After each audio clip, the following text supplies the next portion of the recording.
એક જગ્યાએ અમારો પ્રોગ્રામ હતો, એટલે હું વચ્ચે વચ્ચે એમાં હું તો એક મહાત્માજી મને બોલાવેલા કે માયાભાઈ कुंभ के मेले में जाना है, भंडारा करना है तो एक डायरा करना है। कारण के हमारे अपना कलाकार प्रोग्राम हो એટલે પૈસા બહુ થાય, વિડીયો જોઈ ગયેલા, बहुत रुपया आते हैं, भंडारा हो जाएगा वाह कुंभ में। એ પ્રોગ્રામ અમે ચાલુ કર્યો તો વચ્ચે વચ્ચે કોકના 1000 આવે, કોકનો તેલનો ડબ્બો આવે, કોકની ખાંડની બોરી આવે, એટલે બોલતા બોલતા કે એક તેલનો ડબ્બો ના થા ભાઈ નો। એમાં એક ભાઈ આગળ બેઠા હતા, એનો મગજ ગયો, કારણ કે એવા રસિયા હતા ને સાંભળવામાં। મને કે વચ્ચે વચ્ચે તમે બોલો છો ને એ આખી કાર્યક્રમને મને કે લીક તૂટી જાય છે। અરે મેં લીક તૂટે પણ બાપુની બુદ્ધિ તૂટે, પછી એની ધીરજ તૂટે। આ એની હાટું કર્યો છે કુંભના મેળા હાટું। કેટલો ખર્ચો છે? હું કોઈ બાપુને પૂછું, બાપુ ક્યાં?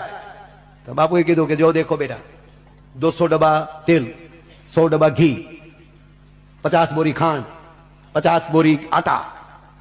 બોલે કીધું જેટલું થાય લખી લો, વિશમાં ફાળો નહીં, ऑल इन वन ही दाता थी गयो। तो बापू ने जटा छूटी गयो। बापू क्या बात है, करण का अवतार हो गया। उनको बापू हो गया। आखिर रात प्रोग्राम कर्यो, पछी कोई वच्चे नाम ज नहीं। 15 दी पछी बापू नो फोन आव्यो, मायाभाई वो बोला था वो कौन था? मैं कीधुं गाम तमारुं, तो अमने क्या